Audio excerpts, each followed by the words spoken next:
حضرت ابن عباس رضی اللہ تعالی عنہ کا بچپن میں حفظ قرآن۔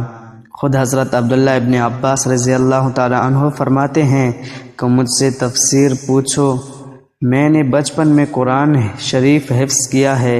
دوسری حدیث میں ہے کہ میں نے 10 برس کی عمر میں آخر کی منزل پڑھ لی تھی۔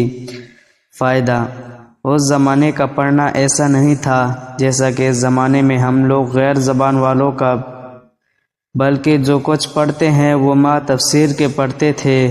اسی واسطے حضرت عبداللہ ابن عباس رضی اللہ تعالیٰ عنہ تفسیر کے بہت بڑے امام ہیں کہ بچپن کا یاد کیا ہوا بہت محفوظ ہوتا ہے۔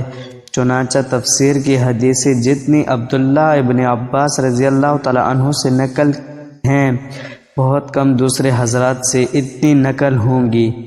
عبداللہ ابن مسعود رضی اللہ تعالی عنہ کہتے ہیں کہ قرآن کے بہترین مفسر ابن عباس رضی اللہ تعالی عنہ ہیں۔ ابو عبد الرحمن رضی اللہ تعالی عنہ کہتے ہیں کہ جو صحابہ کرام رضی اللہ تعالی علیہم اجمعین ہم کو قرآن شریف پڑھاتے تھے، وہ کہتے تھے کہ صحابہ رضی اللہ تعالی عنہ حضور صلی اللہ علیہ وآلہ وسلم سے 10 آیتیں قرآن کی سیکھتے تھے، اس کے بعد دوسری 10 آیتیں اس وقت تک نہیں سیکھتے تھے جب تک پہلی 10 آیتوں کے موافق علم اور عمل نہیں ہو جاتا تھا۔ 13 سال کی عمر تھی جس وقت کہ حضور اقدس صلی اللہ علیہ وآلہ وسلم کا وصال ہوا۔ اس عمر میں جو درجہ تفسیر و حدیث میں حاصل کیا وہ کھلی کرامت اور قابل رشک ہے کہ امام تفسیر ہے، اور بڑے بڑے صحابہ رضی اللہ تعالیٰ علیہم اجمعین تفسیران سے دریافت کرتے ہیں۔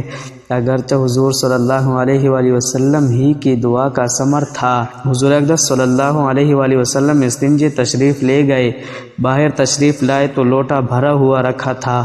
آپ صلی اللہ علیہ وآلہ وسلم نے دریافت فرمایا، یہ کس نے رکھا ہے؟ عرض کیا گیا کہ ابن عباس رضی اللہ تعالی عنہ نے حضور اقدس صلی اللہ علیہ وآلہ وسلم کو یہ خدمت پسند آئی اور دعا فرمائی کہ اللہ تعالیٰ دین کا فہم اور کتاب اللہ کی سمجھ عطا فرمائے۔ اس کے بعد ایک مرتبہ حضور اقدس صلی اللہ علیہ وآلہ وسلم نوافل پڑھ رہے تھے، یہ بھی نیت باندھ کر پیچھے کھڑے ہو گئے۔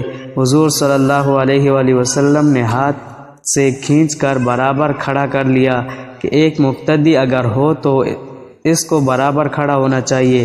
اس کے بعد حضور صلی اللہ علیہ وآلہ وسلم نماز میں مشغول ہو گئے، یہ ذرا سا پیچھے کو ہٹ گئے۔ حضور صلی اللہ علیہ وآلہ وسلم نے نماز کے بعد دریافت فرمایا، عرض کیا کہ آپ اللہ کے رسول ہیں، آپ کے برابر کس طرح کھڑا ہو سکتا ہوں؟ حضور صلی اللہ علیہ وآلہ وسلم نے علم و فہم سے زیادہ ہونے کی دعا دی۔